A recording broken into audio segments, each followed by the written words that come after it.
Hey folks, before the video starts, please leave a like and subscribe to cheer me up. Make sure you are relaxed and enjoy today's stories. I was scamming rich people on the dark web. Someone put a timeout doll at our local playground, and it's freaking me out. I never thought I'd be this kind of guy.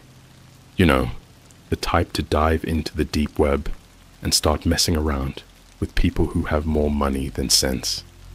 But when you're broke, desperate, and good with computers, you start justifying stuff like that. It all started harmless enough. A friend of a friend told me about this group that was practically begging to get scammed. Wealthy folks, buying and selling stuff they shouldn't, flaunting their riches like they were untouchable. I wasn't stealing their identities or draining their accounts. Nothing like that. Just running these simple cons, pretending I had rare items, exclusive invites, the kind of luxury goods that piqued their interest. They dropped thousands for stuff that didn't even exist. Easy money, right? At first, I was nervous. It was the deep web after all. No rules, no safety net. But the more I did it, the more confident I got. I felt invincible, hidden behind layers of encryption and anonymity. No one could trace it back to me. But there's this thing about feeling invincible. It doesn't last long. So, a few months ago, something weird happened. I'd just finished a scam, made a decent haul, and was feeling pretty good about myself. I decided to step away from the computer for a bit and clear my head, maybe get some fresh air. There's this park near my house, just your average suburban playground with swings, slides, the whole deal. It's usually pretty empty, especially during the weekdays, so it's where I'd go when I needed to think. That day, it was no different. I walked over, sat down on one of the benches, and just stared off into space, replaying the con in my head. But then, I noticed something strange. In the middle of the playground, right next to the slide, there was this doll. I didn't notice it at first, but once I did, I couldn't stop staring at it. You know those creepy timeout dolls? The ones that look like kids in trouble, standing against a wall with their hands covering their face.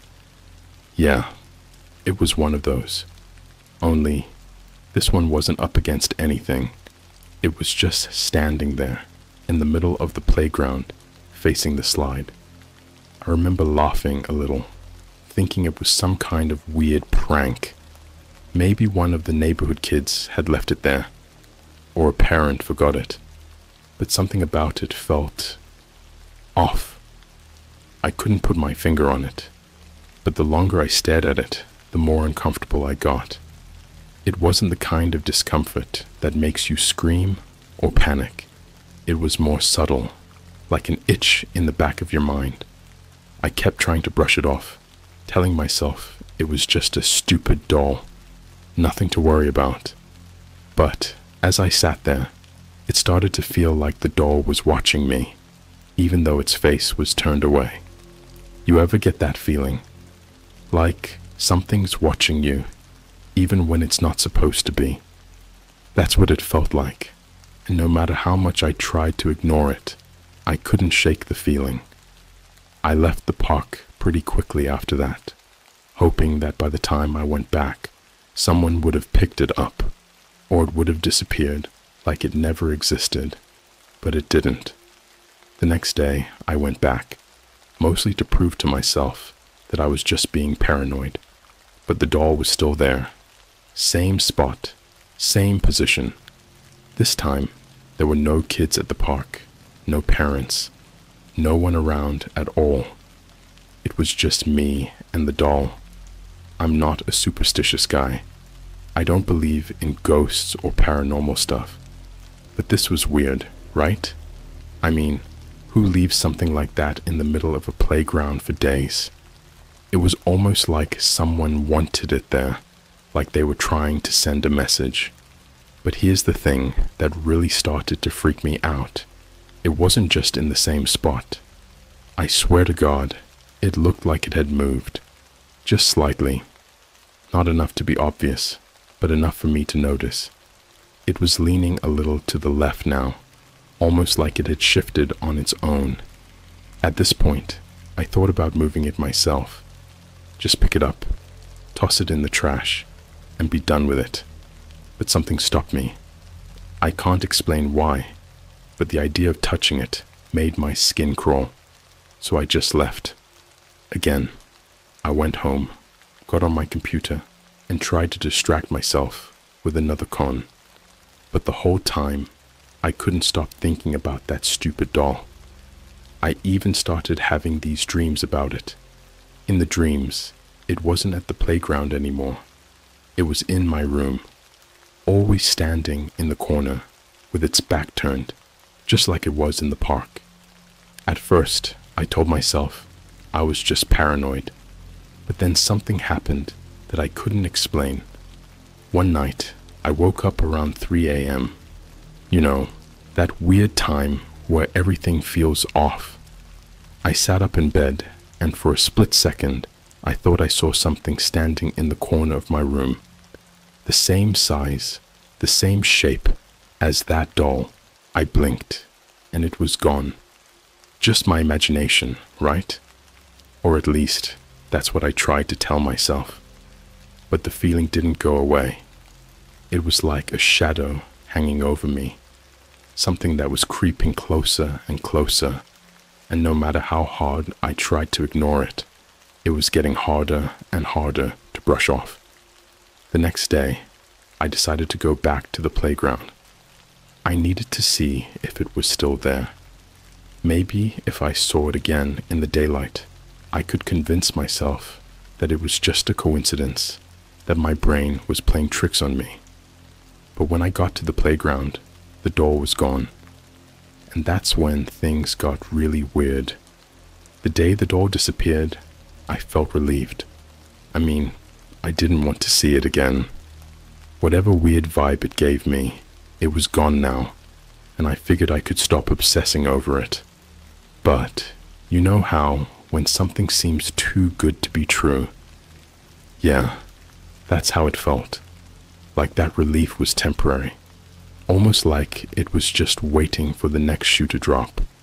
So, I went back to my usual routine, running scams on the dark web, staying low-key. It was all going fine for a few days, and for the most part, I managed to shake off that uneasiness. But then, something unexpected happened. I was sitting at my desk, scrolling through messages on one of those sketchy forums I use, looking for another mark. Suddenly, I noticed a new message pop up in my inbox. It wasn't unusual for people to message me, but this one caught my attention because it didn't make any sense. It was just one word: playtime. At first, I thought it was spam. You get all kinds of weird messages when you hang out on the deep web. But the more I stared at it, the more unsettled I felt. Who was this? And why was someone sending me such a random message out of nowhere? I checked the username. Just a bunch of random letters and numbers. Nothing I could trace back to anyone. Still, I ignored it and moved on, figuring it was just someone messing with me. But then, an hour later, another message popped up. This time, it was a picture. I hesitated before opening it. Something in my gut told me not to, but my curiosity got the better of me. When I finally clicked on it, I felt a chill run down my spine. It was a picture of the playground.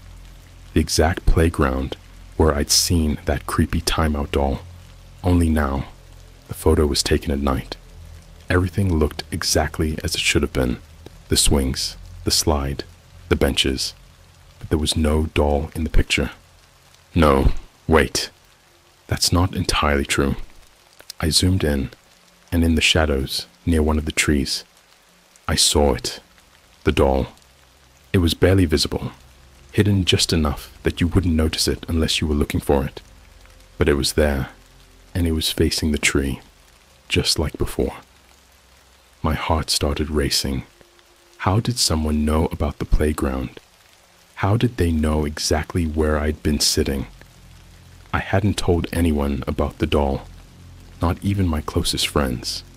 This was way too specific to be a coincidence. I typed out a quick reply. "Who is this?" For a long time, nothing happened. I sat there, just staring at the screen, waiting for an answer, but there was nothing. I tried to get back to work, but I couldn't focus. My mind kept drifting back to that image, the way the doll was hiding in the shadows, the way it seemed like it was waiting for something or someone. Then another message came through. This time, no words, just another picture. This one was closer, a shot of the same playground, but from a different angle, like the person taking the picture was walking toward the slide. I felt my stomach drop because, in this photo, the doll was closer to the center of the playground, still facing away, but definitely moved from its spot near the tree. I leaned back in my chair, trying to process what was happening. Was this someone messing with me? Or worse, were they watching me? I checked my windows, looked outside. Nothing. Everything seemed normal, but I couldn't shake the feeling that I was being watched. I didn't sleep much that night. The next day, I stayed off my computer. I couldn't bring myself to go back to that forum. Every time I thought about those pictures, I felt this growing sense of dread, like the walls were closing in on me. So, instead, I went for a walk. It was a stupid idea, in hindsight, but I felt like I needed to clear my head, get some fresh air, maybe remind myself that I was just being paranoid. But when I passed by the playground again, I froze. The doll was back. This time, it wasn't standing by the slide. It was sitting on one of the benches, just sitting there, its little cloth hands placed neatly on its lap, facing the playground like it was watching something. And the worst part? There was no one around. The park was completely empty, and it felt like I was the only person in the world who even noticed. I walked over to it, slowly, trying to figure out what the hell was going on. The closer I got, the more I realized that the doll wasn't just sitting there. It had something in its hands, a piece of paper, folded up and held tightly between its fingers. I didn't want to touch it. Every instinct in me screamed to just leave, to walk away and never look back. But I couldn't. I needed to know what this was all about. So, I reached out, my hand shaking, and pulled the paper from its grip. It was a note, scrawled in messy handwriting, like someone had written it in a hurry. It said, "We know." That's all. Just 2 words. But those 2 words were enough to send me spiraling. Who knew? Was this some kind of warning? Were they watching me, tracking me? I crumpled the paper in my hand and looked around, but there was no one in sight. Just me and that damn doll. I ran home after that, didn't even look back. I locked my doors, shut the blinds, and disconnected from the dark web entirely. I needed time to think. This wasn't just some prank. Someone was playing a game with me, and I was starting to think I was in over my head. For a few days, nothing happened. No weird messages, no creepy photos. I started to think maybe I was safe. Maybe whoever was messing with me had moved on. But then, the final message came through. It was a video this time, just a few seconds long. I opened it, and instantly, my blood ran cold. The video was shot at night, and it was dark, but I could make out the familiar outline of the playground. The camera panned slowly, like someone was walking through it, filming as they went. And then, at the very end of the video, the camera turned to one of the benches, and sitting on that bench, in the same exact spot where I'd seen the doll before, was me. My heart stopped when I saw myself in that video. It wasn't a clear shot. It was grainy, shaky, like it had been filmed from a distance. But there was no mistaking it. It was me, sitting on that same bench at the playground, staring off into space, like I was oblivious to everything around me. The same clothes, the same posture, even the same confused look I must have had when I first saw that stupid doll. How? How was this possible? I hadn't been back to the playground since I found that note. I hadn't even left my house in days. But there I was, clear as day, sitting in the exact spot where that doll had been. I watched the video over and over, hoping I'd notice something that would explain what was going on. But it was always the same. Me, sitting there, alone, with nothing around me but the empty playground. I thought maybe it was old footage, something from before all this started, but that didn't make any sense either. I'd never sat on that bench, not once. Whenever I went to the park, I always sat on the bench by the swings, the one that faced the rest of the park. Whoever filmed this knew exactly where I'd been looking when I saw the doll. That's when it hit me. The angle of the video, it was shot from behind the trees, right where the doll had been hiding the first time I saw it. It was like someone had been standing there, watching me the whole time, recording me without me knowing. But that wasn't even the worst part. No, the worst part came when I slowed down the video. I wanted to get a better look at the background, see if maybe there was something I'd missed. And sure enough, there it was. In the last few seconds of the video, just before it cut out, you could see something moving in the shadows behind me. It was faint, barely noticeable, but it was there. The same shape, the same size as the doll, only this time it wasn't standing still. It was walking. My throat went dry. I paused the video, rewound it, and watched it again. There, in the background, behind the bench, the figure was slowly, deliberately moving, its hands still up, like it was facing a wall, its body stiff and unnatural, like a puppet being dragged forward. I felt sick.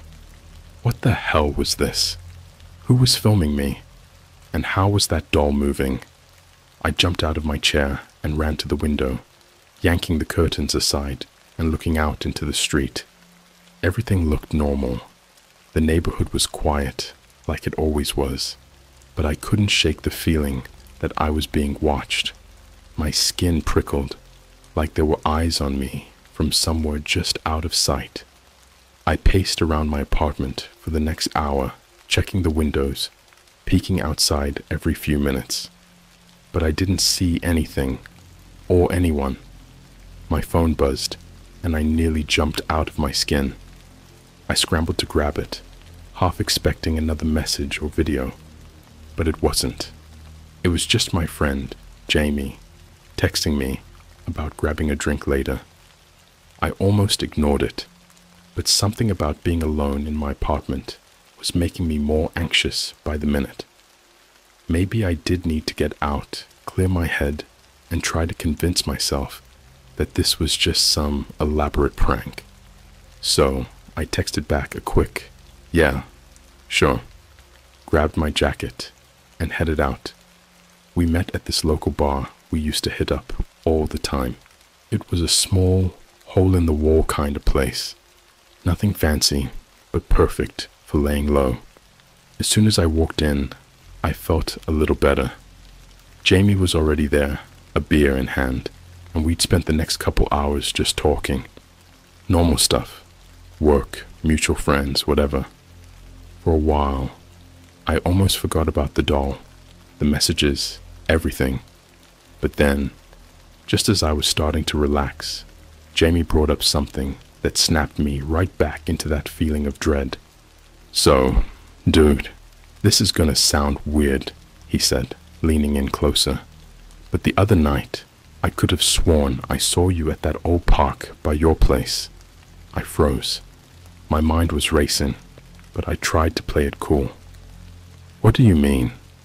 "I was driving home late, maybe 2 nights ago, and I took a shortcut through your neighborhood. You know, past the playground. Anyway, I thought I saw you sitting on the bench there. I almost stopped to say hey, but it was late, and I figured you were just, I don't know, clearing your head or something. 2 nights ago. The same night I got the video. The same night I hadn't left my house. I could feel my pulse pounding in my ears, but I tried to laugh it off. Nah, man, I haven't been to the park in days. You must have seen someone else." Jamie looked confused. "No way, man. It was you. I'm telling you. Same jacket, same everything. You were just sitting there, alone. Kinda weird, honestly." I forced a smile, but my hands were shaking. "Must have been a doppelganger or something," I said, trying to make a joke. But inside, I was losing it. Jamie shrugged it off and changed the subject, but I was barely listening. All I could think about was that video and how Jamie had seen me, or someone who looked exactly like me, sitting on that bench at the playground. I left the bar not long after that. Jamie gave me a weird look, but I made some excuse about being tired and needing to get some sleep. I wasn't going home to sleep though. I was going back to the playground. I don't know what I was expecting to find, but I had to know. I had to see if the doll was there, if someone was waiting for me, if anything was real, or if I was just losing my mind. When I got there, it was dark. The streetlights around the park were dim, barely casting any light on the playground. I stood at the edge of the park, just staring, trying to make out shapes in the shadows. But there was nothing. No doll, no movement, no signs that anyone had been there. I started walking toward the bench, the same one I'd been sitting on in the video. My footsteps sounded too loud in the silence, every crunch of gravel under my feet, making my heart race faster. When I reached the bench, I stopped. I looked around, half expecting to see something lurking in the shadows. But again, nothing. I sat down, my mind racing. Why here? Why this playground? Who was doing this to me? I pulled out my phone, scrolling through the messages again, looking for some clue I might have missed. And that's when I felt it. A tap on my shoulder. I froze. I didn't move. I couldn't. It was like every nerve in my body was frozen, locked in place, waiting for something terrible to happen. My heart pounded so hard in my chest that I was sure whoever or whatever was behind me could hear it. I swallowed, forcing myself to breathe, and slowly, so slowly, turned my head. Nothing. There was no one there. I blinked, confused. I was sure I'd felt it. That light tap on my shoulder, like someone just wanted to get my attention. But when I looked around, there was nothing. Just the dark trees. I tried to shake it off. Maybe it was my imagination running wild. Or maybe I was just jumpy from everything that had been happening. Either way, I didn't want to stay there any longer than I had to. I stood up and took one last look around. Everything seemed normal, at least as normal as it could get in this situation. The playground was empty. There was no doll, no one watching me, and no strange figures hiding in the shadows. I was alone. But then, just as I turned to leave, I heard it. A giggle. Soft, faint, but unmistakable. It sounded like it came from behind me, near the swings. My stomach dropped. I didn't want to turn around, but I had to. My mind was screaming at me to run, to get out of there, but my legs wouldn't move.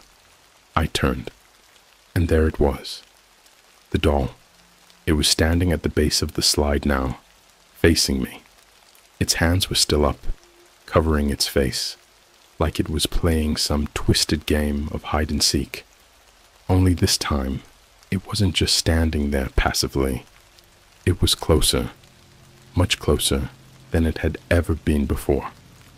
I stepped back instinctively, my breath catching in my throat. There was no way it had moved on its own. I'd been staring at that spot for minutes, and there was nothing there. Now, out of nowhere, it had appeared. But that wasn't the worst part. No, the worst part was the voice. A voice that wasn't quite human, distorted, like it was coming from a broken speaker. It was soft, almost like a whisper, but it cut through the silence like a knife. Playtime's over. I didn't wait to hear more. I turned and ran, my feet slamming against the ground as I bolted for the park's exit. My whole body was screaming at me to get as far away from that place as possible. I didn't care what was behind me, if it was following, if it was moving again. I just needed to get out of there. The second I made it back to the street, I stopped, my chest heaving, trying to catch my breath. I turned to look back at the playground. From where I stood, I couldn't see the doll anymore, and for a moment, I wondered if it had even been real. But then, I heard that giggle again, soft, distant, but unmistakable. It echoed through the empty park, chilling me to the bone. I sprinted the rest of the way home. That night, I didn't sleep. I couldn't. Every time I closed my eyes, I'd hear the voice, that strange, distorted whisper, saying those words again. Playtime's over. Every creak in my apartment made me jump. Every shadow in the corners of my room seemed to move. I don't know how long I stayed up, staring at my bedroom door, but at some point, exhaustion took over, and I passed out. When I woke up, it was late in the afternoon. The sunlight streaming through the blinds did little to calm my nerves, but at least it was daytime. Somehow, daylight made everything seem less terrifying. I sat up, groggy and disoriented, and reached for my phone. As soon as I unlocked it, my stomach dropped. There was a new message. I opened it, dreading what I'd find, but this time, there was no video, no photo, just a short, simple message. We're watching. I dropped the phone on my bed and rubbed my eyes, trying to think. Who was doing this? And how were they getting so close? I hadn't told anyone about the park, the doll, or the videos, and yet someone knew. Someone had been there, watching me, and now they were making sure I knew it. I didn't know what to do anymore. Going to the police was out of the question. They'd think I was crazy, or worse, they'd look into my dark web activities. The thought of that terrified me, just as much as the doll, but I couldn't ignore it anymore. I needed help, someone who might understand, or at least believe me. My mind raced through the few people I could trust with something this insane, and eventually I landed on one name: Alex. Alex was the tech guy in our group. If anyone could help me figure out who was behind the messages, or how they were doing it, it was him. We hadn't talked in a while, but desperate times, right? I called him up, keeping it casual at first, just catching up. But eventually, I couldn't keep it in anymore. I told him everything: the scam, the doll, the photos, the video. I left out the part about the dark web. No need to bring that up. But I gave him enough to understand that something really messed up was happening. There was silence on the other end for a long time. I thought maybe he was going to laugh or call me crazy, but then he sighed. Man, I don't know what kind of game this is, but it sounds like someone's got your number. Like, really got it. I know, I said, feeling a little relieved that he wasn't dismissing me right off the bat. But can you help me figure out who? Maybe, Alex said, sounding thoughtful. Send me the videos and photos. I'll see if I can track down where they're coming from. But dude, if I'm right, this might not be someone messing with you on a surface level. If they're using the deep web to find you. I stopped him. I didn't want to admit how far into that world I'd gotten, not even to Alex. Just do what you can. I need to know if I'm in real danger. I'll dig into it. But you gotta be careful, man. If this is some group targeting you, they're not gonna stop. They're gonna keep pushing, testing you, until... He didn't finish his sentence, but I knew what he meant. Until I broke. That night, I stayed glued to my phone, waiting for Alex to call me back with any updates. But hours passed, and nothing. No word from him. No new messages from whoever had been tormenting me. It was almost like everything had just stopped. Then, around 2 a.m., my phone buzzed again. I grabbed it, heart pounding, expecting another taunt, another video. But it wasn't a message from Alex. It wasn't even from the same random account that had been sending me those creepy messages. It was from an unknown number. There was just one line. Come back to the park. We need to talk. And attached to it was a picture of my front door. I stared at the picture of my front door, my heart hammering in my chest. They knew where I lived. They knew where I was. And they were closer than I'd ever imagined. Every fiber of my being screamed for me to get out, to run, to do something. But where would I go? Whoever was behind this was playing with me, toying with my fear, and now they were making it clear that they were in control. I didn't want to go to the park. That was the last place I wanted to be. But the message was crystal clear. If I didn't show up, things would escalate, and I couldn't shake the feeling that I was running out of time. So I grabbed my jacket and my phone, shoved them into my pocket, and headed out into the cold night air. My street was empty, the houses dark and quiet, but that only made everything feel more surreal, more dangerous. It was like the world had fallen away, and now it was just me and them. The walk to the park felt longer than it ever had before. Every sound, the rustle of leaves, the distant hum of a car, made me flinch. But when I reached the edge of the playground, it was completely still. No movement, no voices, just the faint glow of the streetlights casting long shadows across the empty swings. I took a deep breath and stepped forward, my eyes scanning every inch of the park, waiting for something, anything, to happen. But there was nothing, just silence. Then I saw it, the doll. It was sitting on the bench this time, the same one where I'd seen it in the videos, the same one I'd been sitting on. Its hands were still up, covering its face, but something was different now. The way it was positioned, it looked like it was slumped over, like it was tired, and there was something on its lap. I walked closer, every step feeling heavier, my chest tightening with fear. When I reached the bench, I could see the object clearly. It was my phone, not the one I was holding. My other phone, the one I used for the scams, the one I hadn't touched in days. How the hell had they gotten it? I reached for it, my hand trembling, and as soon as I picked it up, the screen lit up with a message. Look up. I hesitated, my breath catching in my throat. Slowly, I raised my head and scanned the park. Nothing, no movement, No one around. I was alone. But then, just as I was about to look away, something caught my eye.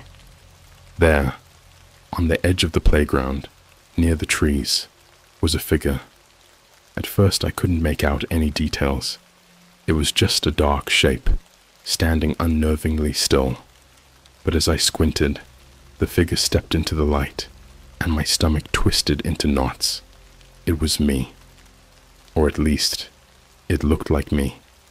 The same height, the same build, wearing the same jacket I was wearing right now. But the face was wrong.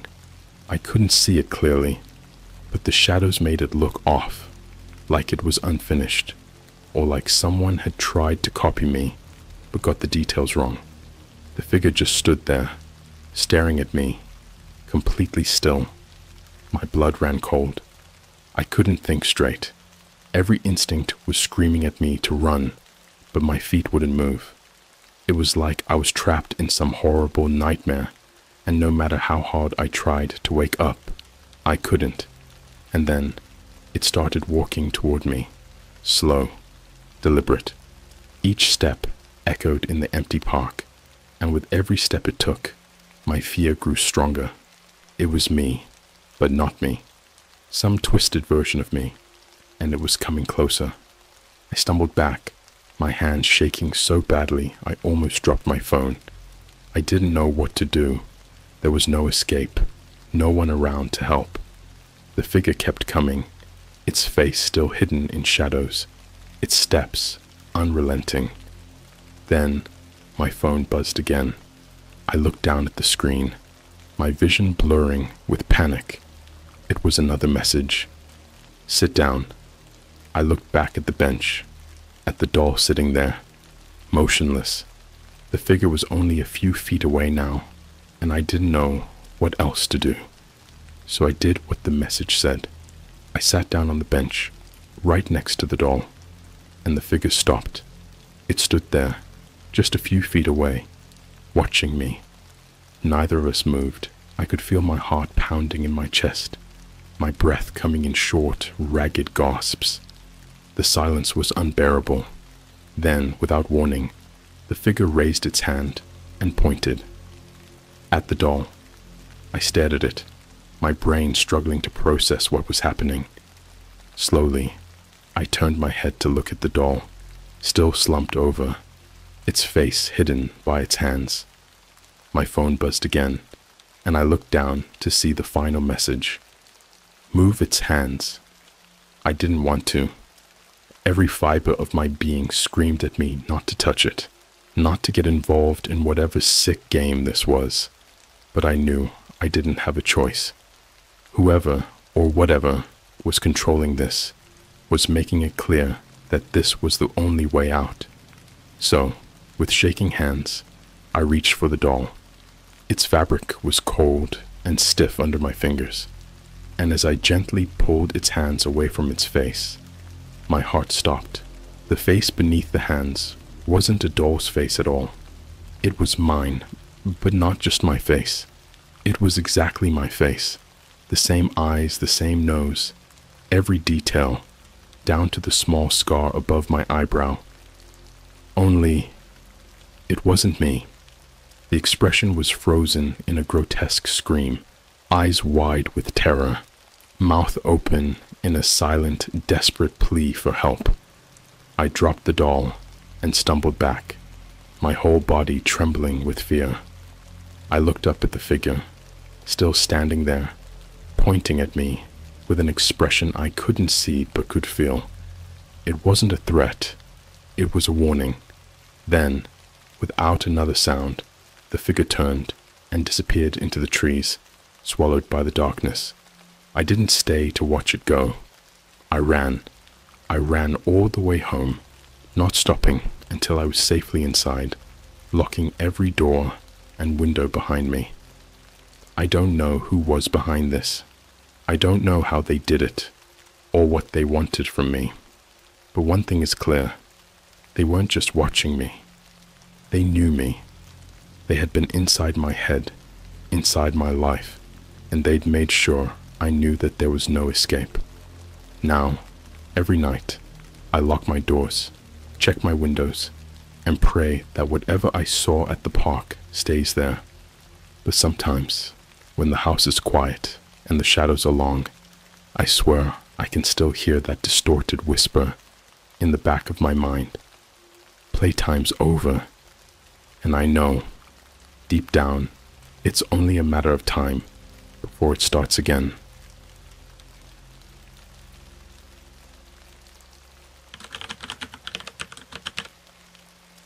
My father worked as a dark web park ranger. He took me with him on the night shift. I should have listened to his rules. I didn't realize just how much trouble I was in until that moment. But before I get into that, let me rewind a bit. My dad's job was, well, unconventional. He worked as a park ranger, but not for a normal national park or anything. He was employed by some off-the-books organization. I never got a straight answer on who they were, but they paid well, and Dad never complained. All I knew growing up was that it involved monitoring a remote stretch of forest land at night, and he was never allowed to take pictures or talk too much about it. The only thing he told me repeatedly was to never, ever go there with him. Of course, being a curious kid, I begged him to let me tag along. I mean, who wouldn't want to check out what their dad does for work, especially if it's so hush-hush? Every time I asked, he'd shut me down immediately with this serious, almost scared look on his face. But one night, I wore him down. I was 17 at the time, and my dad had been working that job for about 5 years. I think he finally agreed to take me because he figured I was old enough to handle it, or maybe he was just too tired to argue. Either way, he gave in, but not without laying down some very specific rules. "Listen carefully," he said, gripping the steering wheel as we drove out to the park. The road was this barely there dirt path, winding through miles of thick trees that seemed to get darker the further we went. You don't wander off the trails. You don't talk to anyone you see out there. And for God's sake, you don't answer if someone calls your name. I laughed when he said that last part. I thought he was trying to scare me or something, but when I saw the dead serious look in his eyes, I stopped. He wasn't joking. Why? Who would be calling my name? I asked, feeling a little uneasy now. Dad tightened his grip on the wheel. Just don't. We drove in silence after that, except for the occasional hum of the tires crunching over gravel. The air felt heavier the closer we got to the park, like the woods themselves were swallowing up the light from the headlights. It was one of those moments where you feel like you should say something, but the atmosphere is so thick with tension that you don't dare break the silence. Eventually, we pulled up to this old, run-down ranger station. It looked like it hadn't been used in years. Peeling paint, rusted roof, the whole 9 yards. But as soon as we parked, Dad handed me a flashlight and motioned for me to follow him inside. The inside of the station wasn't any better. It smelled damp, like wet leaves and rot, and the floorboards creaked with every step we took. There was a desk, an old radio, and a couple of chairs that looked like they belonged in a garage sale. Nothing about it screamed official or even remotely professional. But then again, nothing about this job seemed normal. As we settled in, Dad went over the rules again, as if I hadn't heard them the first time. Stay inside unless I say otherwise. If the radio crackles, don't touch it. And no matter what happens, don't leave my sight. I nodded, trying to play it cool, but my heart was starting to race. Something about the way he spoke. It was like he was prepping me for a test I hadn't studied for. Like there were things happening out here that he couldn't explain. We sat in silence for a while, listening to the sounds of the forest outside.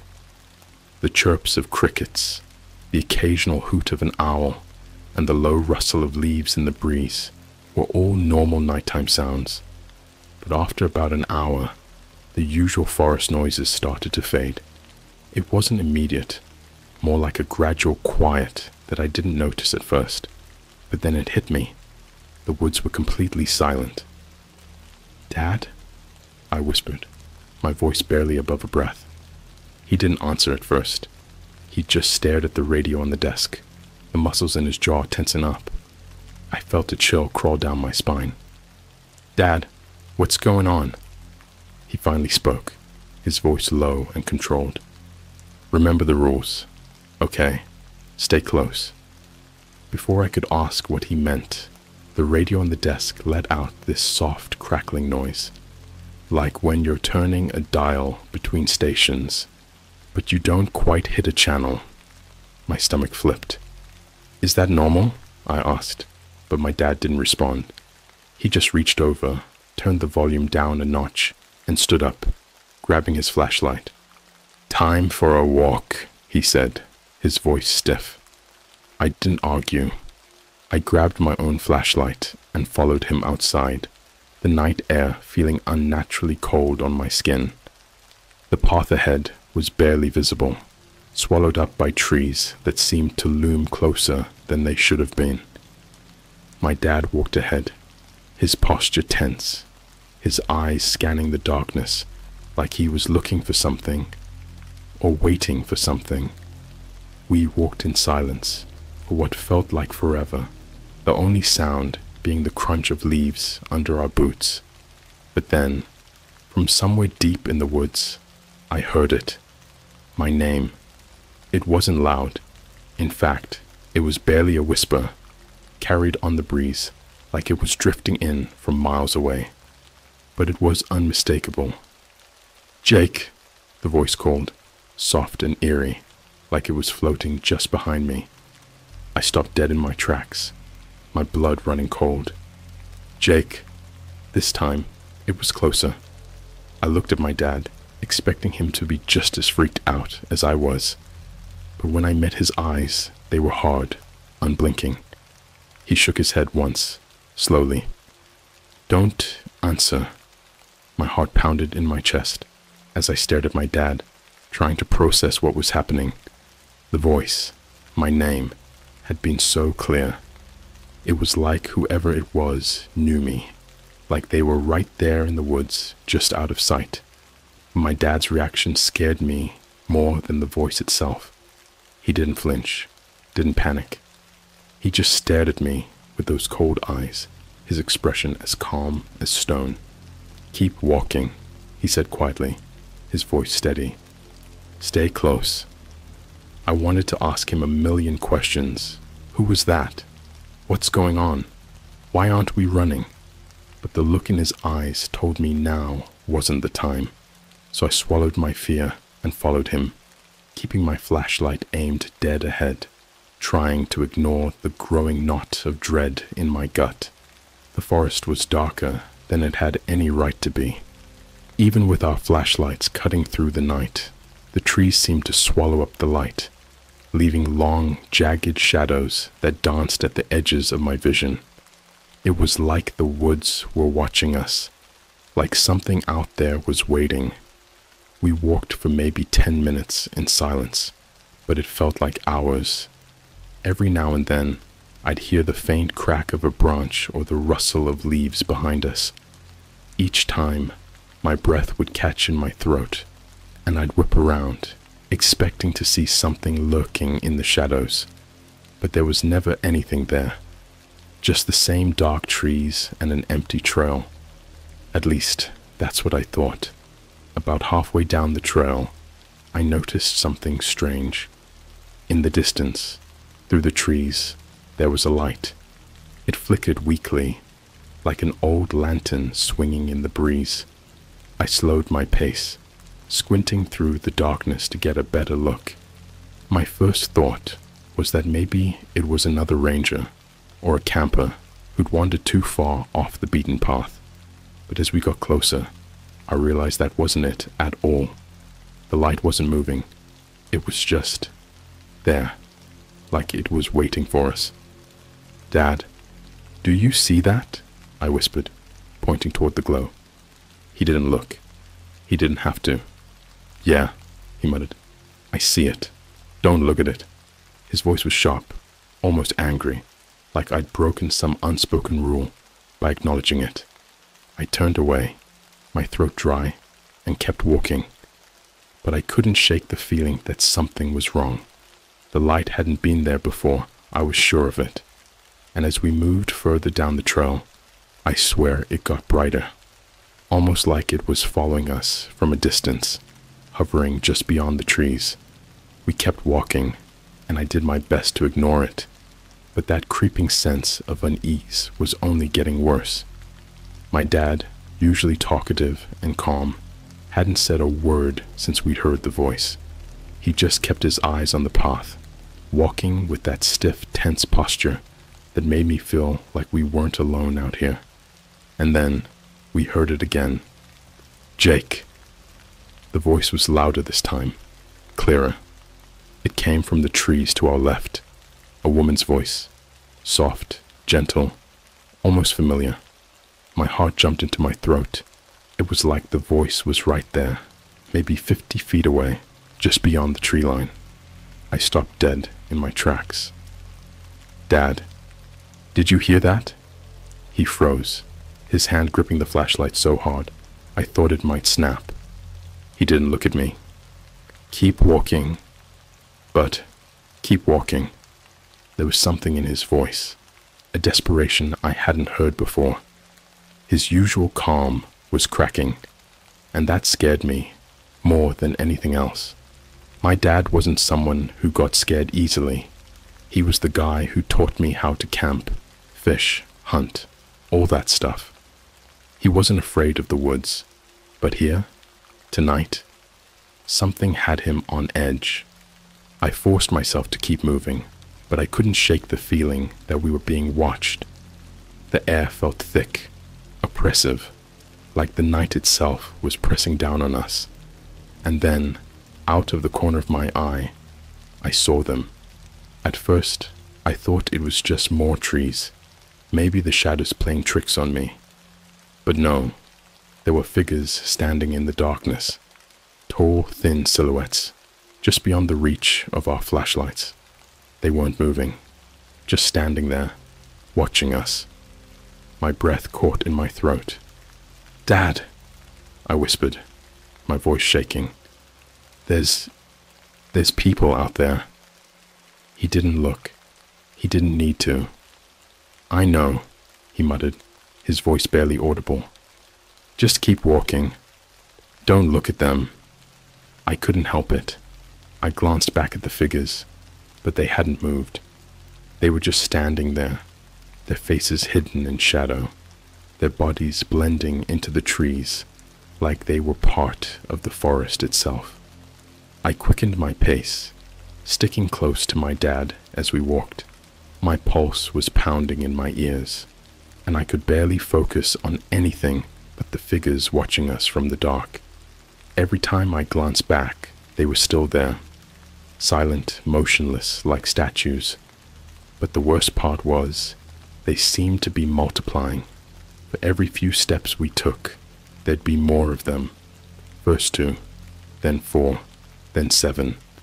They just appeared, materializing out of the shadows, like they'd always been there.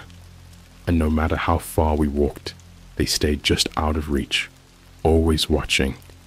"Dad," I hissed, trying not to panic. "What are they? Why aren't they moving?" He didn't answer right away. When he finally spoke, his voice was low and strained. "They don't move unless you break the rules." I swallowed hard, my mind racing. "Don't look at them. Don't talk to them." That's what he meant. Those were the rules. But what happened if you did break them? What happened if you looked too long? Or if you answered when they called your name? We were getting closer to the ranger station now. I could see the faint outline of the building through the trees, but the figures were still there, standing between us and the safety of the station. They lined the trail, their heads turning ever so slightly as we approached. I kept my eyes down, my heart hammering in my chest. My dad didn't say anything, but I could tell he was tense, his breathing shallow. We were almost there, just a few more steps, when the voice called out again. "Jake." It was right behind me this time, so close I could almost feel the breath on my neck. Against my better judgment, I looked, and there, standing at the edge of the trees, was my mom. My heart stopped. I'm not exaggerating. For a split second, I couldn't breathe, couldn't think.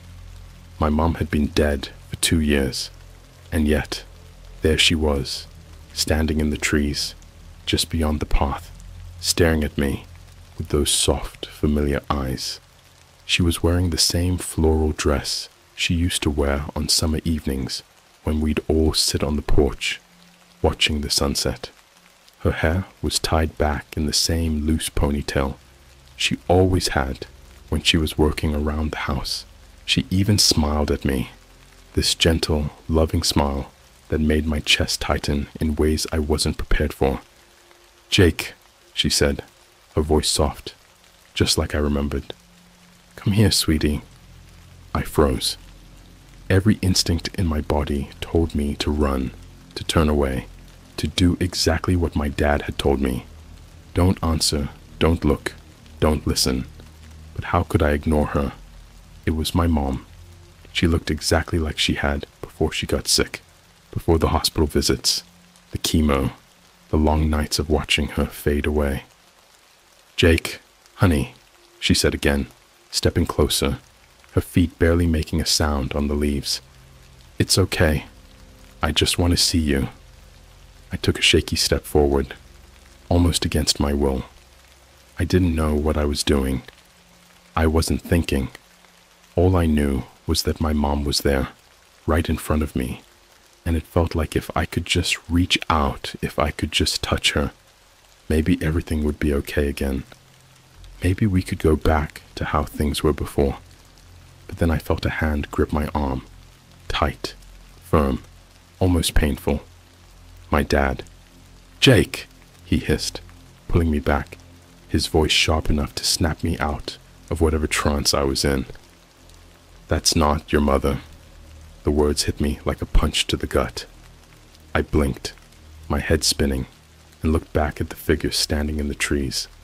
Her smile hadn't changed, but now there was something off about her, something I hadn't noticed before. Her eyes, those eyes that had always been so warm and full of love, seemed too bright, too wide, and the way she stood, too still, too rigid, like she was a mannequin someone had forgotten to animate. "Jake," she said again, her voice losing its softness, becoming almost impatient. "Come here. I need you." I took a step back, my heart racing. My dad's grip on my arm tightened. "Don't listen," he whispered urgently, his eyes darting around like he was expecting something to happen any second. "She's not real. None of them are real." I felt a cold sweat break out across my forehead. I didn't know what to believe. My mom, or whatever that thing was still standing there, just a few feet away, watching me with those two bright eyes. And for a split second, I swore I saw her face flicker, like a bad signal on an old TV. 1 second, it was her. The next, it wasn't. I couldn't breathe. My legs felt like jelly. My dad tugged at me, urging me to move, but my feet felt rooted to the spot. I didn't want to look at her anymore, but I couldn't stop. And then she took another step toward me. "Jake, come here," she said, but her voice was wrong now. It was still soft, still sweet, but there was an edge to it, something darker hiding underneath. "Don't you want to see me again? Don't you miss me?" My throat tightened. Every nerve in my body screamed at me to turn and run, but my mind was locked in place, stuck between fear and longing. She looked so real. She sounded so real. But, "Jake," my dad said, his voice low and urgent, "that's not her. Look at her legs." I didn't want to, but I did. And when I did, the illusion shattered. Her legs weren't touching the ground. At first, I didn't understand what I was seeing. She was standing there, but the leaves beneath her feet weren't disturbed. It was like she was hovering just an inch above the earth, her body slightly disconnected from the world around her. And the more I stared, the more wrong it looked. Her feet didn't move like they should have. They didn't bend or shift with her weight. They were stiff, like they were just floating there, unattached to anything real. Suddenly, the warmth I'd felt seeing her was gone, replaced by this icy dread that crawled up my spine. My dad tugged me harder now, almost dragging me down the path. "We need to go. Now!" I didn't argue. I turned away from the thing that looked like my mum and followed him, my legs finally moving again. But as we hurried down the trail, I heard her voice, its voice, calling after me, louder now, more desperate. "Jake, don't leave me. Don't you miss me?" I clenched my fists, trying to block it out, but it was like she was right there, just inches behind me, her voice echoing in my head, pulling at me. It wasn't just words anymore. It was the sound of her coughing from when she was sick, the sound of her crying at night when she thought I couldn't hear. All the memories, all the pain, it was like she knew exactly what to say to make me stop. But I didn't. I kept moving. As we approached the ranger station, I risked a glance back. The figures, those tall, dark silhouettes, were closer now, lining the edges of the trail like they were waiting for something. And in the distance, I could still see her, the thing that wasn't my mother, standing at the edge of the trees, her face unreadable in the dark. She didn't follow us. She just stood there, watching, as her voice echoed through the night. We stumbled into the station, my dad slamming the door shut behind us and locking it with shaking hands. I collapsed into one of the old chairs, my heart still pounding, my mind racing with questions I didn't know how to ask. For a long moment, neither of us spoke. The only sound was my dad's heavy breathing and the faint crackle of the radio on the desk. Finally, I broke the silence. "What was that?" I asked, my voice barely above a whisper. My dad leaned against the door, his face pale, his eyes distant. "I told you not to answer, not to look. They know how to get to you, how to make you listen." "But it looked just like her," I said, my throat tight. "It was her." He shook his head, his voice hoarse. "Number. It wasn't." I wanted to argue, to scream, to demand answers. But deep down, I knew he was right. Whatever I'd seen out there, it wasn't my mom. It was something else, something that had taken her face, her voice, her memories, and twisted them into a trap. And I'd almost fallen for it. As I sat there trying to wrap my head around what had just happened, the radio crackled to life again. A low, static-filled hum filled the room, followed by a faint whisper that made my blood run cold. "Jake!" My dad's face went white. I stared at the radio, my breath catching in my throat. The voice, the same one I'd heard out in the woods, the same one that had called to me, pretending to be my mom. It was now inside the ranger station. It was coming from the crackling static, faint but unmistakable. "Jake!" My dad moved quickly. He lunged forward and slammed the radio off, his face tight with fear. He didn't say anything at first, just stood there, staring at the radio like it might come to life again at any second. His hand was still gripping the switch, knuckles white. I swallowed hard, trying to steady my breathing, but it felt like the air in the room had turned to ice. Something was horribly, horribly wrong. I could feel it. I could feel it in the weight of the silence that followed, in the way my dad wouldn't meet my eyes. I could feel it in my own chest, this heavy, sinking dread that settled deep in my bones. "Dad," I started, my voice barely more than a whisper. "What's happening? Why is it still calling me?" He didn't answer at first. He just ran a hand through his hair, his fingers trembling. For the first time in my life, I saw real fear in my father's eyes, and that scared me more than anything else that had happened tonight. "I thought I could protect you," he muttered under his breath, almost like he was talking to himself. "I thought if I just kept you close, kept you safe, they wouldn't be able to get in." "What are you talking about?" I asked, my voice rising with panic. "What is out there? What do they want with me?" He finally looked at me, his face pale and drawn.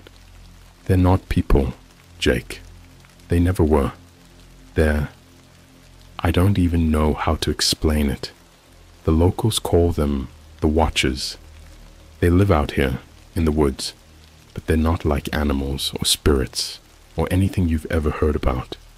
They're older than that, and they've been here a long time." I blinked, my mind struggling to keep up.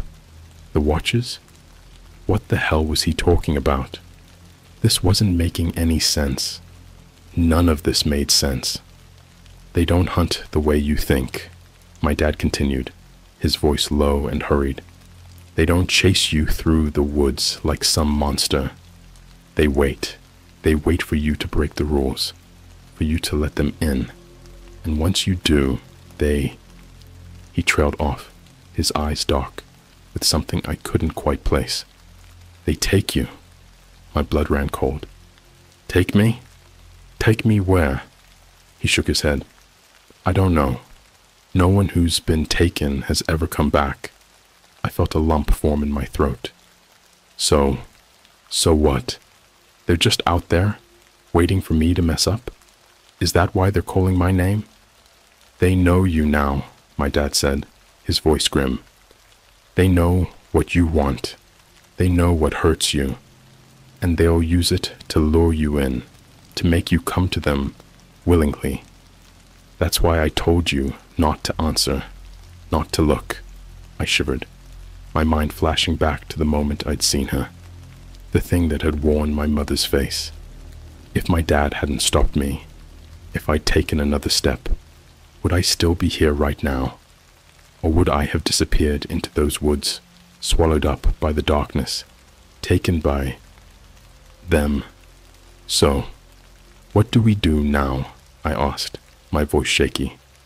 "How do we stop them?" "We can't," he said, his voice barely above a whisper. "All we can do is wait until morning. They don't come out during the day. We just need to make it through the night." I glanced at the windows. The darkness outside was thick, impenetrable, like a living thing pressing against the glass. The figures, the Watchers, were still out there. I knew they were. I could feel them, lurking just beyond the tree line, waiting for their chance. I didn't know how we were going to make it until morning. The hours ahead stretched out in front of me, like a lifetime. Suddenly, there was a loud bang from outside.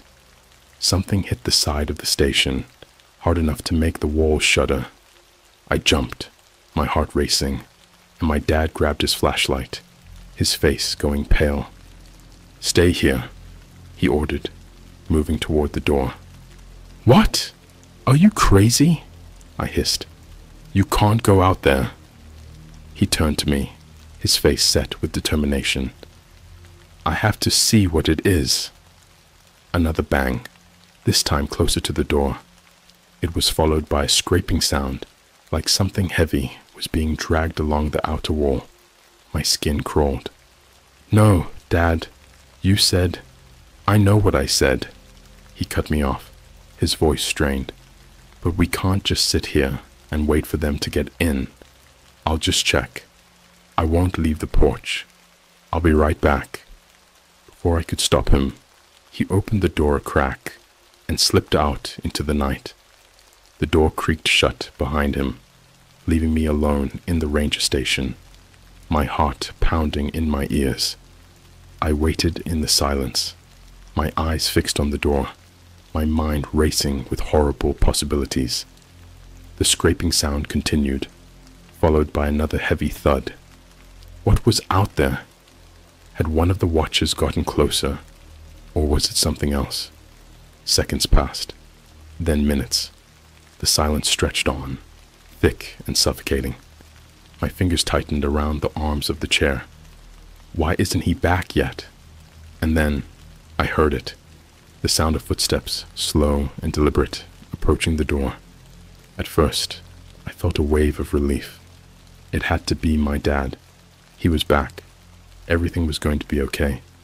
But as the footsteps got closer, something felt off. They were too slow, too heavy, and they stopped right outside the door. "Dad!"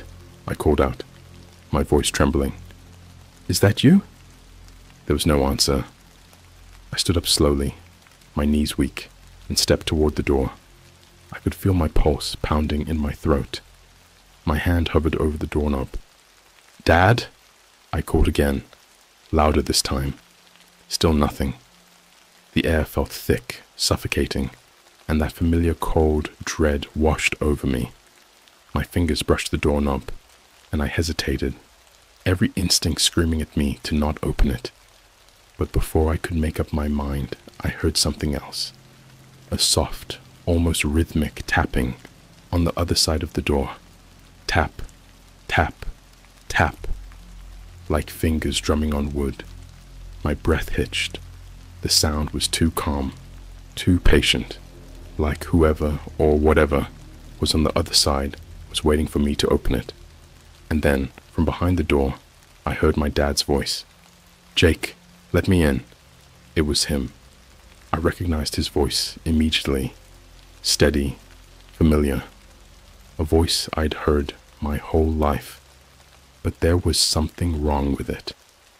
It was too calm, too smooth. It lacked the urgency he'd had when he'd stepped outside. My heart raced as I tried to shake the creeping doubt that had settled in. "Jake, open the door," he said again, but this time there was something cold underneath his words. "Let me in." I backed away, my whole body trembling. Something told me that wasn't my dad.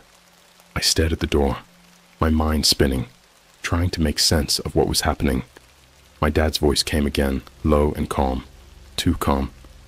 "Jake, let me in. It's me. You don't have to be afraid." But I was afraid, terrified. Something wasn't right. I could feel it deep in my gut, the same way I'd felt when I saw the thing pretending to be my mom. Whatever was standing outside that door, whatever was calling my name in my dad's voice, it wasn't him. I knew that now.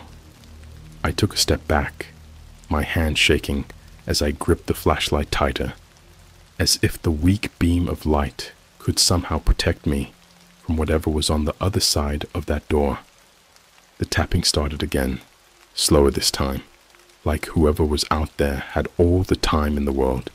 Tap, tap, tap. The sound echoed through the small room, and I could feel my pulse racing in my ears. "Jake." The voice was sharper now, a slight edge creeping into it. "Open the door." I didn't move. I couldn't. My legs felt like they were glued to the floor. I knew I shouldn't open it. Every instinct screamed at me to stay put, to wait it out. But at the same time, a part of me still clung to the hope that maybe, just maybe, it really was my dad. Maybe I was wrong. Maybe he was in trouble. and I was leaving him out there. "Jake, please." The voice cracked a little, sounding almost like a plea. The desperation in it twisted my stomach in knots, but there was something off about the way he said it. It wasn't the kind of desperation you hear when someone's scared or hurt. It was something else, something colder, more calculated. I took another step back, my heart hammering against my ribs, and then, through the silence, I remembered what my dad had said earlier. They don't move unless you break the rules. The rules. I hadn't answered. I hadn't opened the door, and I wasn't about to. The door rattled violently, like something had slammed into it, making the whole frame shudder. My breath hitched, and I stumbled back, almost dropping the flashlight. The air in the room felt thicker now, the temperature dropping so fast I could see my breath puffing out in shaky clouds. "Jake!" The voice was different now. No more calm, no more smoothness. It was angry, ragged, like something struggling to keep up the illusion. "Let me in! Let me in! Let me in!" I backed into the corner, as far away from the door as I could get. My hands were shaking so hard I could barely hold the flashlight steady, but I kept my eyes on the door, waiting for whatever was outside to force its way in. But it didn't. The rattling stopped as suddenly as it had started. Silence filled the room again, thick and suffocating, broken only by the distant sound of the wind outside. I held my breath, waiting, listening for anything, and then the voice spoke again. This time, it was quiet, cold, final. "You broke the rules, Jake." My heart dropped into my stomach. I hadn't opened the door. I hadn't answered. I hadn't broken the rules. Had I? The door stayed shut, but the voice was gone now, replaced by an eerie, pressing silence. I waited, my nerves frayed, every muscle in my body tense, but nothing happened. I didn't hear the footsteps retreating. No more tapping, just silence. For a moment, I thought maybe it was over. Maybe they'd given up. Maybe. And then the window shattered. Glass exploded inward, and the freezing night air rushed into the station, carrying with it a sickly, unnatural howl that made the hair on the back of my neck stand on end. I scrambled to my feet, shining the flashlight toward the broken window, my heart pounding. There was nothing there, no shadowy figures, no movement, nothing. Just the wind howling through the shattered glass, rattling the old, rusted frames. But I could feel them, the watchers. They were close now. I could feel their eyes on me, the weight of their presence, pressing down like a cold hand on my shoulder. I backed away from the window, my breath coming in short, panicked gasps. My mind raced, trying to figure out what to do. I couldn't stay here. The station wasn't safe anymore. I had to find my dad, the real him, wherever he was. I grabbed the door handle, hesitating for just a second before yanking it open and stumbling out into the night. The cold hit me like a slap to the face, but I barely noticed. All I could think about was getting away from the station, away from the watchers, away from whatever had just tried to trick me into letting them in. The forest was darker than I remembered, the trees closing in on all sides, their branches twisting together like skeletal fingers. My flashlight flickered weakly, barely piercing the darkness as I stumbled down the path. I didn't know where I was going. I just knew I had to get away. But as I moved, I could feel it. The watchers were following me. I couldn't see them, but I could feel them, their eyes tracking my every step, waiting for me to slip up, to break one final rule. "Dad!" I called out, my voice shaking as I ran. "Dad!" There was no answer, just the wind howling through the trees and the distant, almost imperceptible sound of footsteps, slow, deliberate, following me through the woods. I ran faster, my legs burning, my breath coming in ragged gasps, but no matter how far I went, I could still feel them, closing in on all sides. And then, just ahead, I saw him, my dad, standing in the middle of the trail, his flashlight in his hand, his face pale in the weak beam of light. "Dad!" I cried, relief flooding my chest as I sprinted toward him. But something was wrong. He wasn't moving. He was just standing there, too still, too rigid, just like the figures from earlier. I slowed my pace, my heart sinking, my relief turning to ice in my veins. "Dad?" I said, my voice barely more than a whisper now. He turned to face me, his eyes empty, cold, and then he spoke, but it wasn't his voice. "You broke the rules, Jake." Before I could react, the figures emerged from the trees, their dark, twisted shapes closing in around me, their eyes gleaming in the darkness. I stumbled back, trying to escape, but there was nowhere to run. They had me. My dad, or whatever was wearing his face, stepped forward, his cold, dead eyes locking onto mine. "You should have listened," he said, his voice a low, cruel whisper. "Now, it's too late." I opened my mouth to scream, but no sound came out. The watchers were upon me, their cold, inhuman hands reaching out, pulling me into the darkness. And then, just as everything went black, I remembered. I had broken the rules. I had looked back.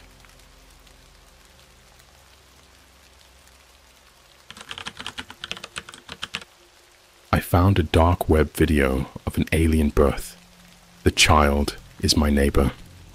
Alright, so before I even get into this, I want to make one thing clear.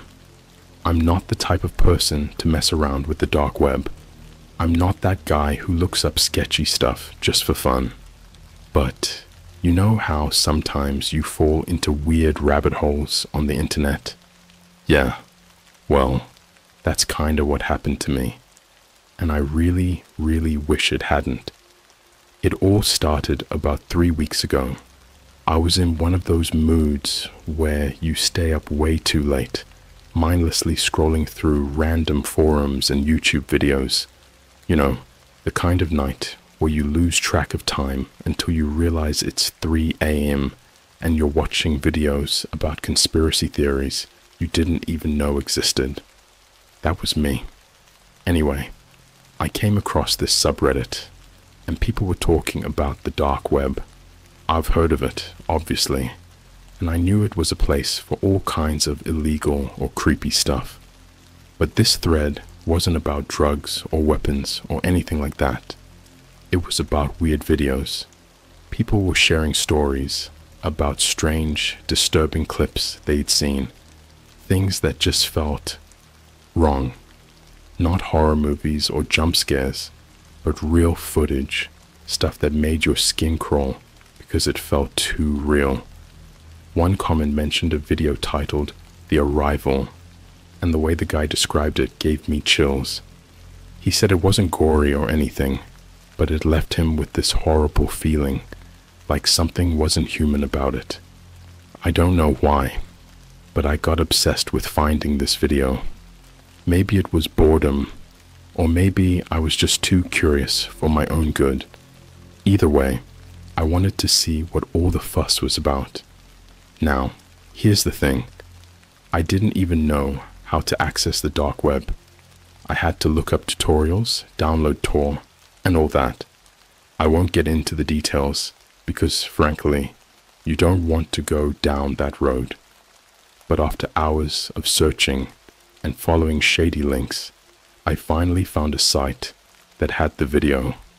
It was buried deep in the sketchy forum, like one of those places where the moment you click on something, you feel like you're being watched. But there it was. The Arrival, 2019.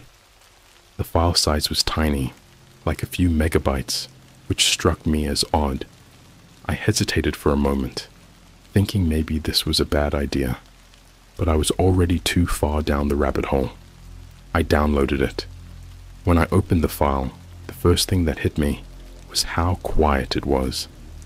The video was grainy, like it had been filmed on some old camcorder from the 90s. It showed a small room, bare walls, a single dim light bulb swinging from the ceiling, and a metal table in the middle. For the first minute, nothing happened. Just this eerie silence, the kind that makes you feel like something's about to jump out at you, but nothing did.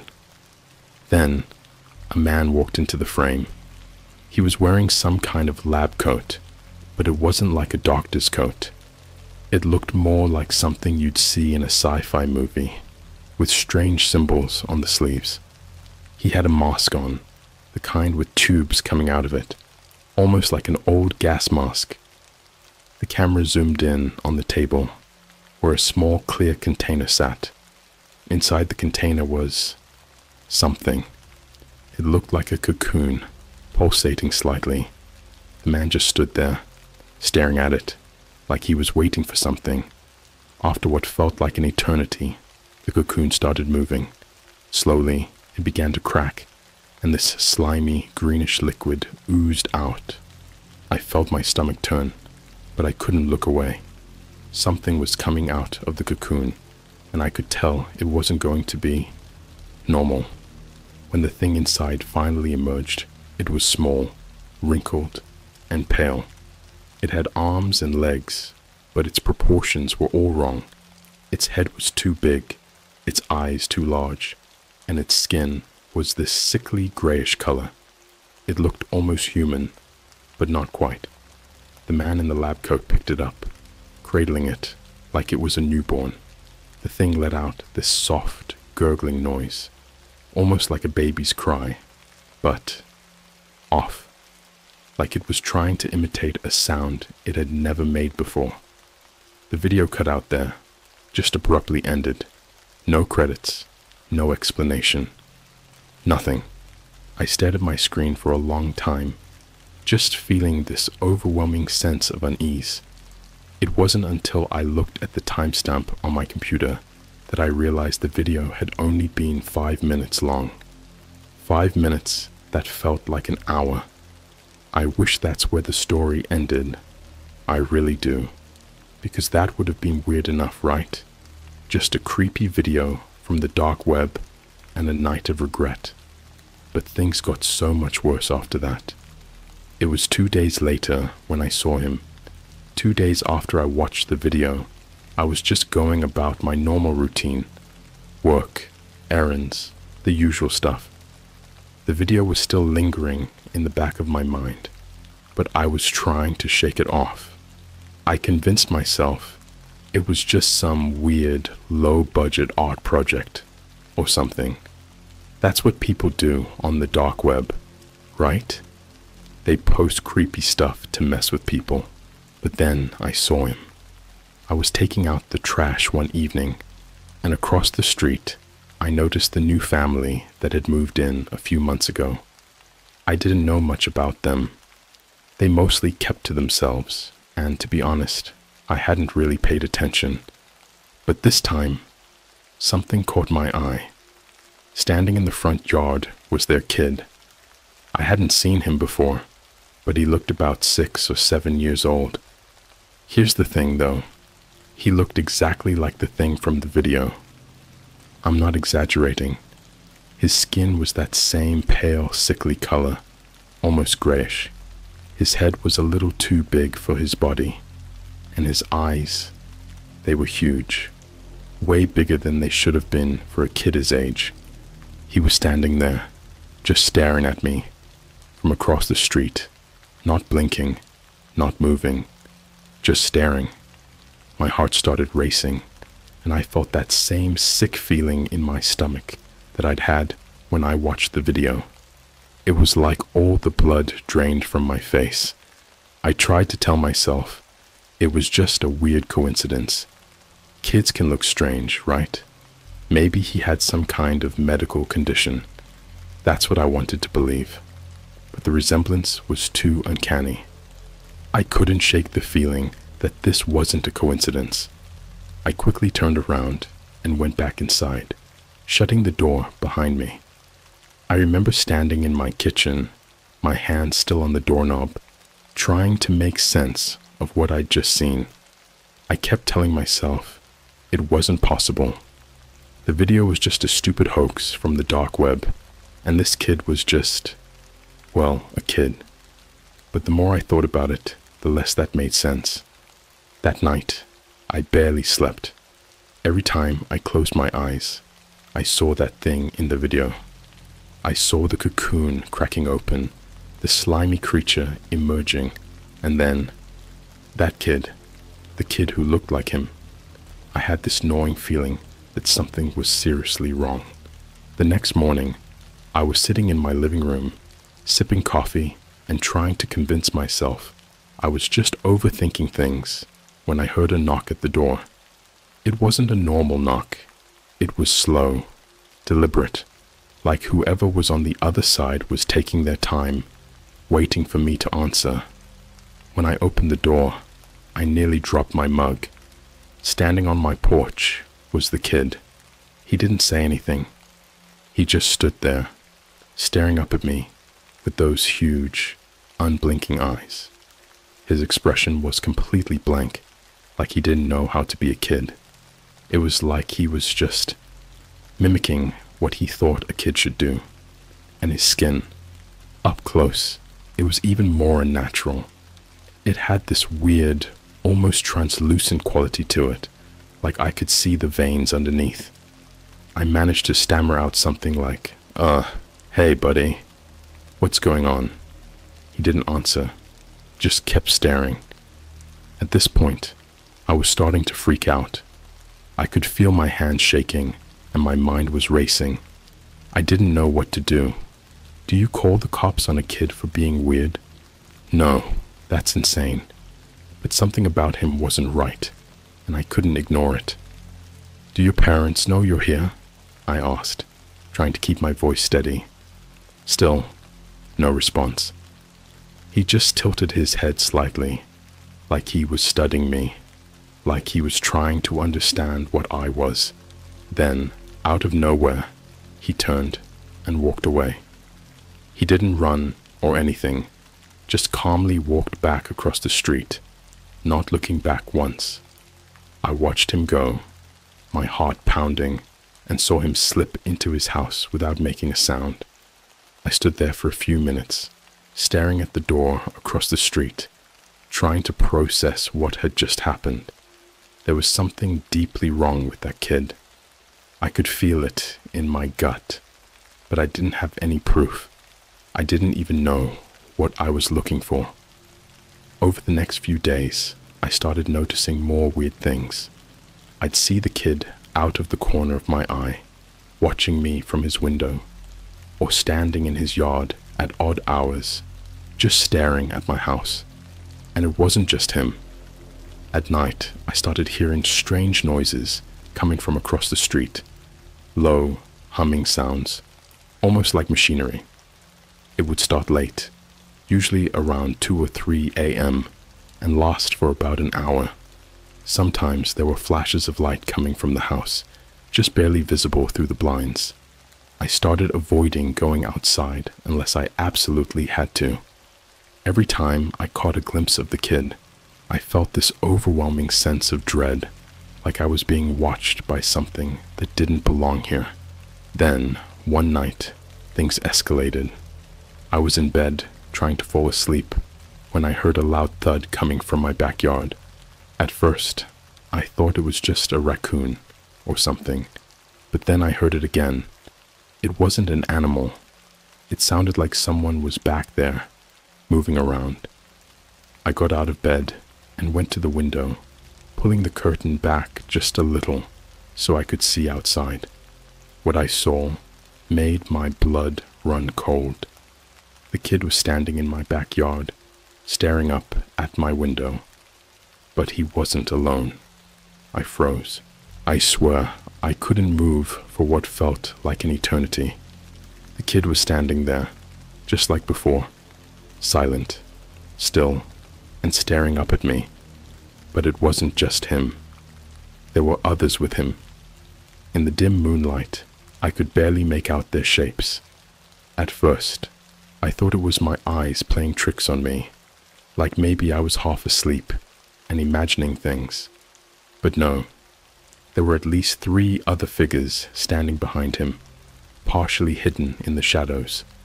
They were just as unnaturally still as the kid was, almost blending into the dark. I couldn't make out their faces, but they were all standing in the same weird, rigid way, unnervingly calm. My mind raced with questions. Who are they? Why are they in my yard? And more importantly, how did they get there without me hearing a thing? The whole scene felt wrong, like some kind of sick dream that I couldn't wake up from. But the cold air creeping in through the cracked window reminded me that this was real. My heart pounded in my chest as I backed away from the window, careful not to make any noise. I grabbed my phone from the nightstand and dialed 911, but the call didn't go through. No signal. I checked again. My Wi-Fi was off, and my phone was stuck in this weird limbo where it wasn't connecting to anything. I was starting to panic. What do you do in a situation like that? I wasn't about to confront them, but I couldn't just stay frozen in my bedroom, waiting for whatever they were planning to happen. I had to do something. So I did the only thing I could think of. I grabbed the baseball bat I kept under my bed. Don't ask. I just have it, okay? And slowly made my way downstairs. As I crept down the hallway toward the back door, I kept glancing out the windows, trying to see if they were still there. And they were. The kid hadn't moved, but now I could see the other figures more clearly. They were taller than him, lanky, with long arms and legs. Their posture was all wrong, unnatural, like they didn't fully understand how to stand like normal people. I reached the kitchen, my hand gripping the bat so tightly that my knuckles turned white. I stood at the back door for a minute, listening. I could hear this faint humming, almost like the sound of electricity, buzzing softly in the air. The same noise I'd been hearing at night from their house. It was subtle, but constant, as if it was coming from them, like they were the source of it. For a split second, I thought about opening the door. I don't know why.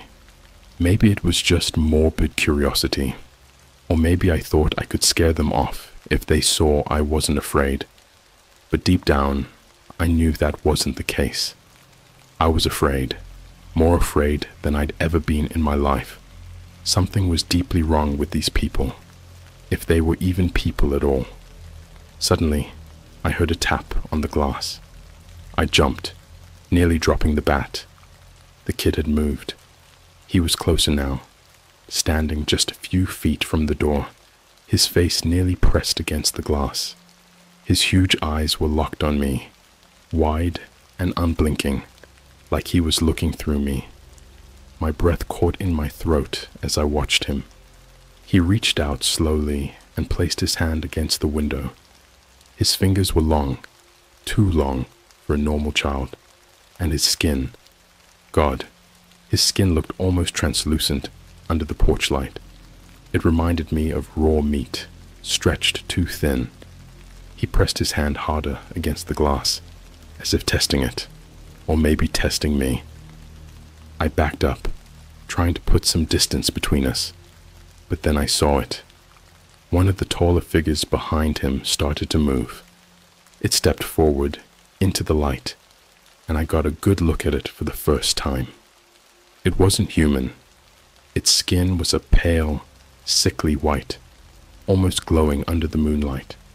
Its limbs were long and thin, like they'd been stretched out too far. The worst part, it didn't have a face, just this smooth, blank surface where a face should be, like a mannequin. The way it moved, jerky and awkward, made my stomach churn. It was like it was trying to imitate human movements, but couldn't quite get it right. At this point, I was officially freaking out. I backed away even further, but the kid, he stayed pressed against the glass, still staring, still completely calm, as if this was the most normal thing in the world. The taller figure stepped closer, and for a moment, I thought it was going to try to come inside. My heart was racing, my body screaming at me to run, to hide, to do something. But just as it reached the door, it stopped. The humming sound grew louder, vibrating in the air, and the faceless thing tilted its head slightly, like it was listening to something I couldn't hear. Then, without warning, they all turned around, every single one of them, and walked back into the shadows. Just like that, they were gone. I stood there in my kitchen, completely stunned, gripping the bat like it was my lifeline. I waited for what felt like hours, my mind racing, expecting them to come back, but they didn't. The backyard was empty again, silent except for the occasional rustle of leaves in the wind. I didn't sleep that night. How could I? I spent the rest of the night sitting on my couch, staring at the back door, waiting for them to return. But the longer I sat there, the more I started questioning everything. What had I just seen? Who or what were they? The next morning, I decided to do something I hadn't done before. I wanted answers. I went back to the dark web. I knew it was a bad idea. I knew going back to the dark web was probably the dumbest thing I could do. But at this point, I didn't care. I had to figure out what the hell was going on. The video, the kid, those things in my yard. I couldn't shake the feeling that it was all connected. I sat down at my computer, booted up Tor again, and retraced my steps. It took me a while to find the same forum where I had downloaded the Arrival video, and when I did, my heart sank. The forum was still there, but the video had been removed. The thread was gone. No trace of it anywhere, like it had never existed. I started digging through other posts, hoping someone had mentioned it or had more information about where it came from. But it was a dead end. Nothing. Frustrated, I was about to give up when I noticed something strange. There was a private message in my inbox. I hadn't even known this forum had a messaging system. The message was from a user with a long random string of numbers as their username. No profile picture, no post history. It just said, "You saw them. They know you did." I stared at the message, my stomach turning. Who? Who knows? I couldn't wrap my head around it. I wasn't ready to respond, so I just sat there, rereading the words over and over, wondering who had sent it and how they knew what I'd seen. Before I could even think about what to do next, another message popped up. "If you want answers, go to link. Don't let them know you're looking." The link led to a different forum, one I hadn't seen before. I hesitated. Everything about this felt like a trap. But at this point, what choice did I have? I clicked it. The new forum was even sketchier than the last one. It was bare bones, just rows of posts with cryptic titles, and none of them seemed to make sense at first glance. But after scrolling for a few minutes, one post jumped out at me. It was titled, "The Visitors, Not From Here." I clicked on it.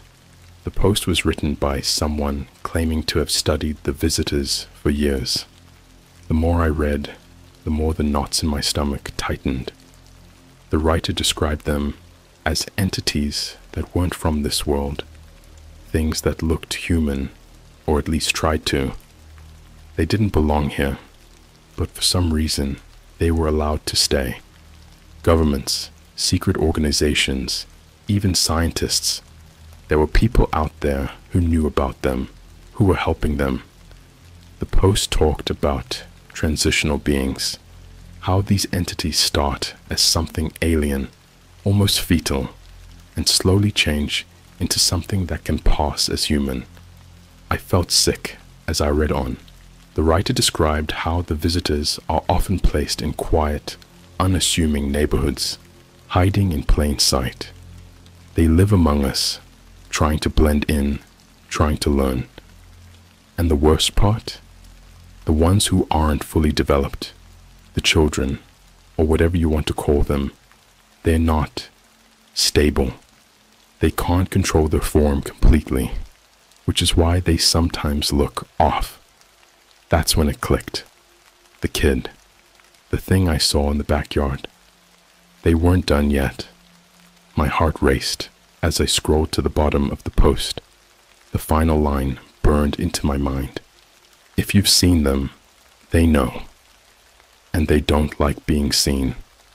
That's when I heard it. The humming. That same low, vibrating sound I'd been hearing at night. It was coming from outside. I turned to the window, my blood running cold. It was the middle of the day, but the sound was louder than ever, almost like it was inside my house. I stood up, walking slowly toward the window, not really wanting to see what I knew would be out there. I peeked through the blinds, and there they were, the kid and the tall, faceless figure from the other night were standing in the street, directly across from my house. But this time, they weren't alone. There were more of them, 5 or 6 figures, all standing in a line, their heads slightly tilted in that unnerving, unnatural way.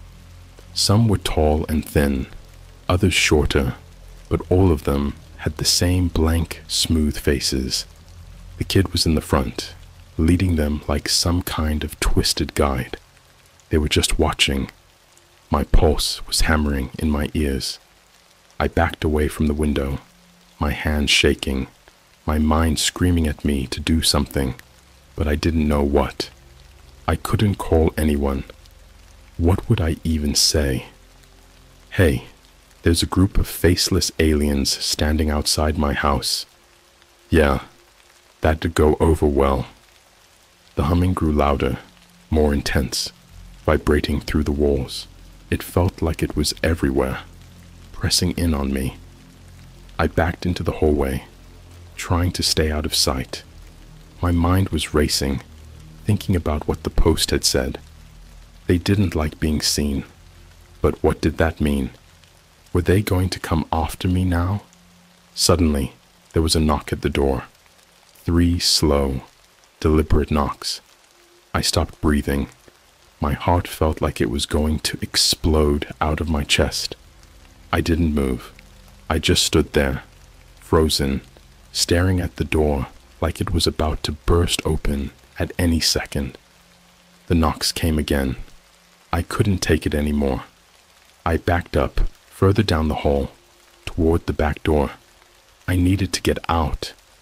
I couldn't face whatever was waiting for me on the other side of the front door, but I sure as hell wasn't going to wait for them to break in. I grabbed my keys off the kitchen counter and slowly opened the back door. I stepped outside, my legs shaking, and started making my way toward my car, parked in the driveway. I didn't dare look toward the street where they were standing. I just needed to get out of there. But as I reached my car, I heard something that stopped me dead in my tracks. A voice. "We see you!" It wasn't loud. It was barely above a whisper, but it came from right behind me. Slowly, I turned around. The kid was standing in my backyard, staring up at me, his head tilted again, his eyes too wide, too bright. He didn't smile, didn't move. He just stood there, watching me with those enormous, unnatural eyes. And that's when I noticed his hand. It was pressed against the window of my house, the same window he'd touched the night before.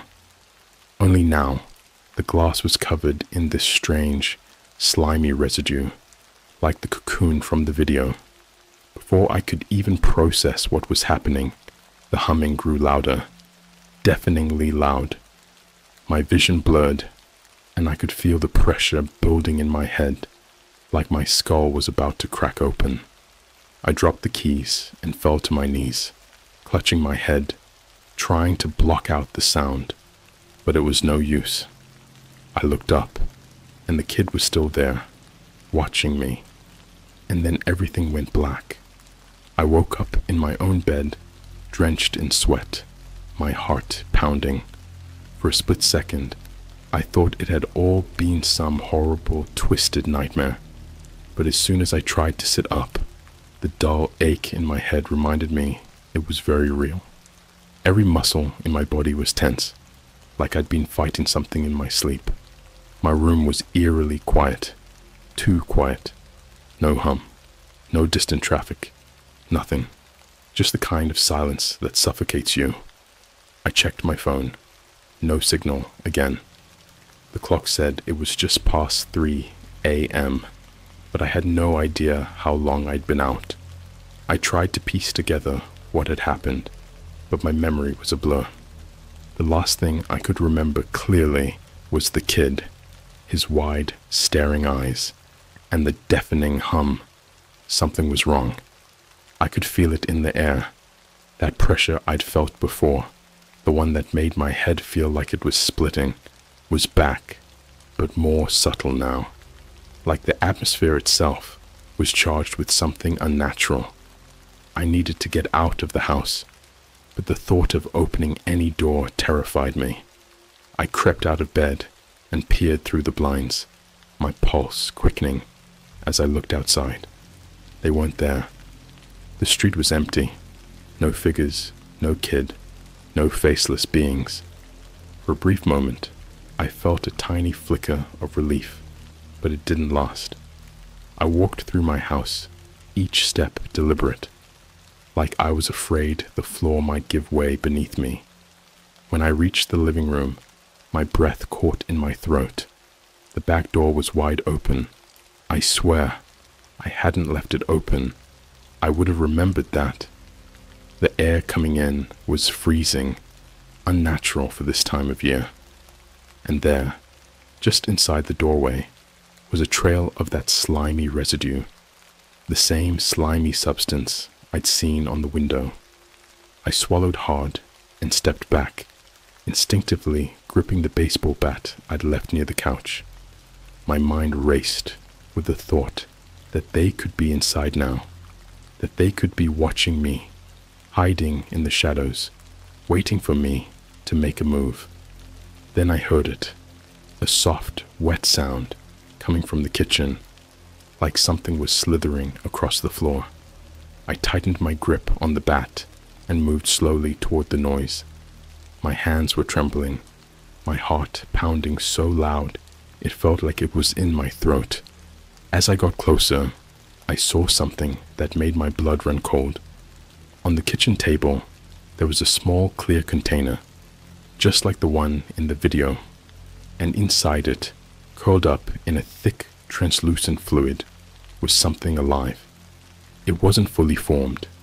It looked like the thing from the video, but smaller, less developed. It was twitching, pulsing, as if it was trying to break free, trying to grow. I felt bile rise in my throat as I stared at it, unable to look away. This thing wasn't just similar to what I'd seen before. It was the same, exactly the same. My mind raced. How did it get here? Before I could think any further, the kitchen lights flickered, and that hum, the one I thought had disappeared, came back, louder than ever. The air felt heavy, suffocating, and I felt that familiar pressure building in my skull.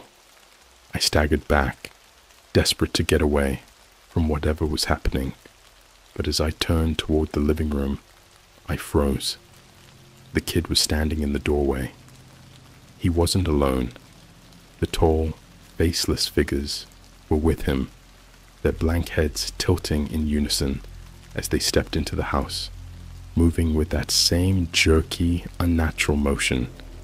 The kid's eyes locked onto mine, wide and emotionless, and for the first time, he spoke. His voice was soft, almost mechanical.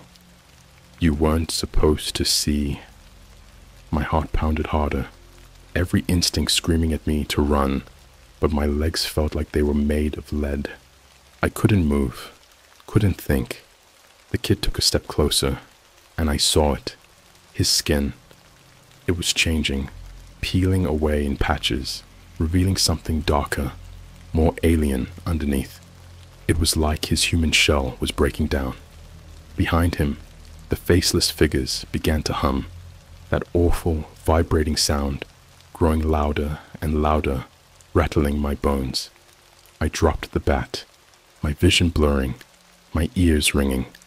I felt like I was about to collapse under the weight of it all. Then, through the haze, I saw it, the container on the table. It was breaking open. The thing inside was pushing against the edges, stretching its grotesque, malformed body. It was trying to escape. And as it did, I realized something that sent a chill through my entire body. This thing wasn't just some random creature. It was another one of them, another child, another visitor being born. My legs finally obeyed me, and I ran. I bolted through the back door, into the yard, not caring where I was going, just needing to get away from that house, from them. I didn't look back. I couldn't. I heard the hum fading behind me as I ran, but I didn't stop. Not until I was several blocks away, panting, gasping for breath. I ended up driving to a hotel on the other side of town that night, too terrified to go back home. I didn't sleep, didn't do anything but stare at the ceiling, trying to process what I'd seen, trying to convince myself that it was real, that I wasn't losing my mind. The next morning, I returned to my street. My heart was in my throat as I drove past my house. It looked normal, completely ordinary, like nothing had happened. No slime, no broken doors, no signs of the creatures. The kid, he was standing on the front lawn of his house, playing with a toy car, his skin perfectly normal, his eyes the right size, like nothing had happened at all. I didn't stop. I didn't even slow down. I just kept driving. I haven't gone back since. I don't think I ever will. I know it's not over. I know they're still out there, hiding in plain sight, living among us, waiting for people like me to see too much. And now, they know I did. If you ever stumble across something on the internet that doesn't feel right, if you ever see something that makes you question reality, something that makes your skin crawl, close the tab. Don't look any deeper, because once you've seen them, they won't stop until you disappear too.